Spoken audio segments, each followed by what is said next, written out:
Hello everyone, here is the continuation of the chapter why do we need a parliament. So in the last class I was explaining about that the role of the parliament. So there are three important or the major roles of the parliament. The first one is to select the national government. Second one is the to control, guide and inform the government, and the third one is the law making. So in the last class I was explaining about that the to select the national government, and I explained that Lok Sabha elections conducts for selecting the national government, and the whole country divides into the several constituencies, and the political party who win the majority can only form the government. तो last class में मैंने बताया था कि national government को select करने के लिए लोकसभा का इलेक्शन होता है, और इस लोकसभा के इलेक्शन में पूरे देश को बहुत सारे कंस्टिट्यूएंसी में बांट दिया जाता है, और जिस पॉलिटिकल पार्टी को सबसे ज़्यादा बहुमत मिलता है या मेजोरिटी मिलती है, सिर्फ उस पॉलिटिकल पार्टी के ही सदस्य या वो पॉलिटिकल पार्टी ही अपना गवर्नमेंट बना सकती है या नेशनल गवर्नमेंट बना सकती है. And the leader of this political party और the Lok Sabha is considered as a prime minister. और लोकसभा का लीडर या मेजोरिटी पॉलिटिकल पार्टी का जो लीडर होता है उसे प्राइम मिनिस्टर के रूप में हम जानते हैं. So the next topic is to control, guide and inform the government. So हमारा आज का जो टॉपिक है वह है कि सरकार को कंट्रोल करना, गाइड करना और उसे सूचित करने का काम. So it is also done by the parliament. Let's begin the topic. The parliament in session begins with a question hour. जब भी पार्लियामेंट का सेशन शुरू होता है तो ये क्वेश्चन आवर से शुरू होता है, जिसे हम प्रश्नकाल भी कहते हैं. So that means the question has been asked by the MPs. तो क्वेश्चन एमपीज के द्वारा क्वेश्चन पूछे जाते हैं, और यह क्वेश्चन किससे पूछे जाते हैं? This questions are asked by the running government.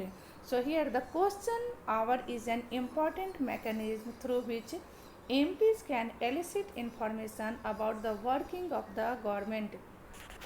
Question hour एक बहुत ही महत्वपूर्ण मैकेनिज्म है जिसके द्वारा पार्लियामेंट के एमपी को यह अधिकार प्राप्त होता है कि वह सरकार से उसके कार्यों के बारे में जानकारी ले.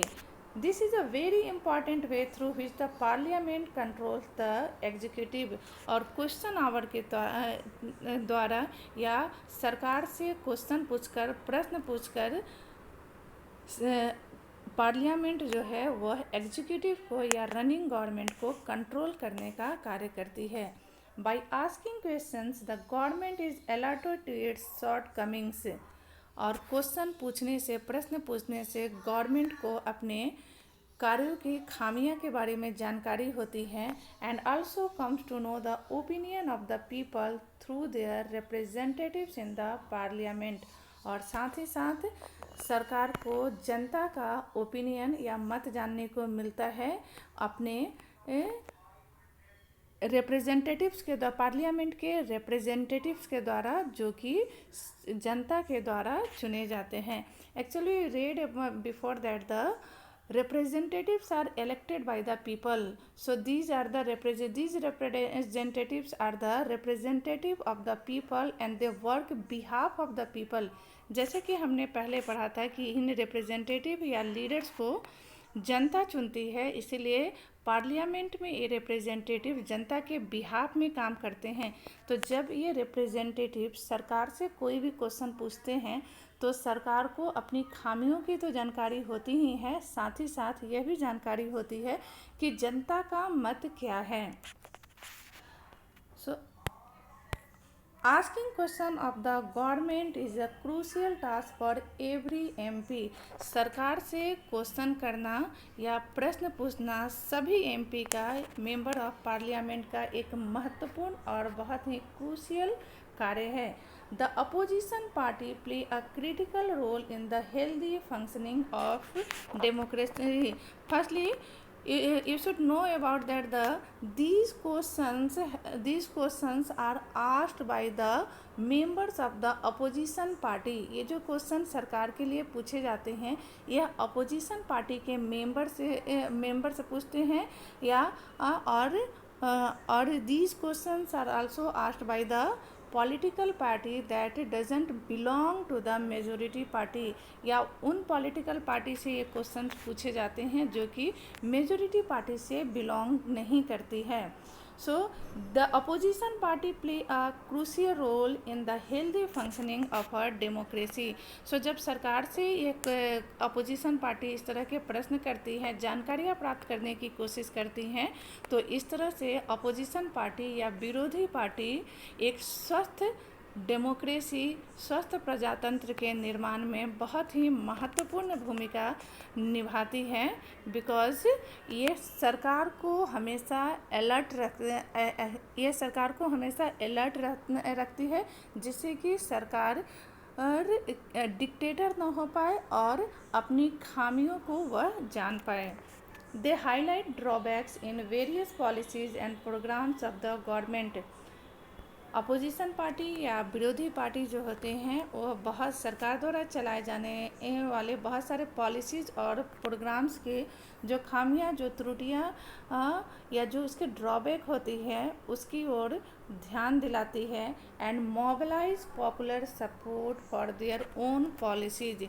तो सरकार की योजना और प्रोग्राम्स की जो खामियां होती हैं उसके तरफ जनता का ध्यान दिलाती है और इस तरह से विपक्षी पार्टी जो अपनी पॉलिसी लाती है उन पॉलिसी के प्रति जनता को मोबिलाइज करती है, उनके सपोर्ट को अपनी तरफ मोबिलाइज करती है.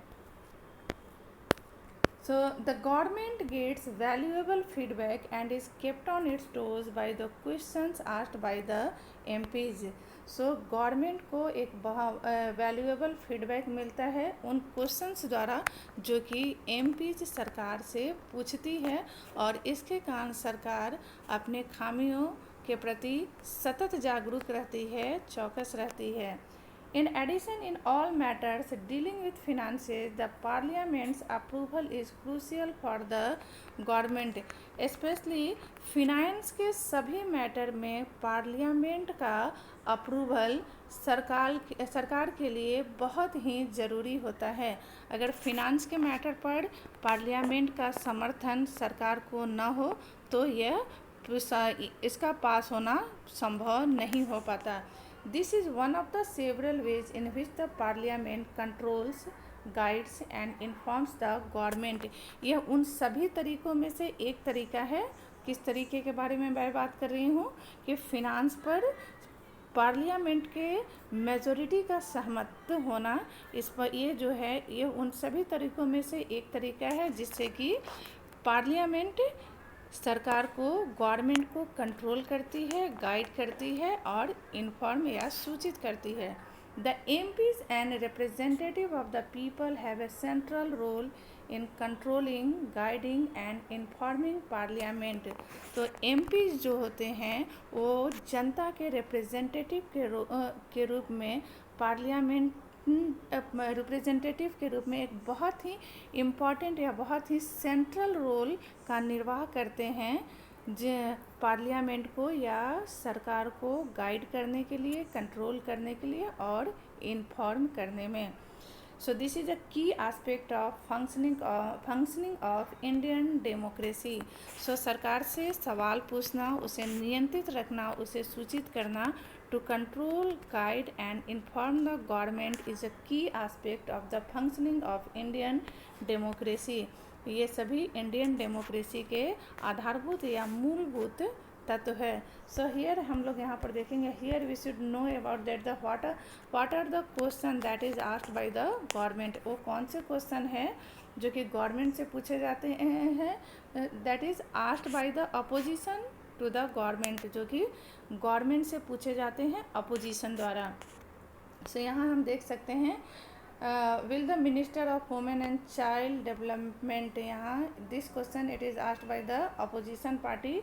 Whether the National Commission for Protection of Child Rights has asked all state government to ban junk food in schools and also for setting up of nutrition standard.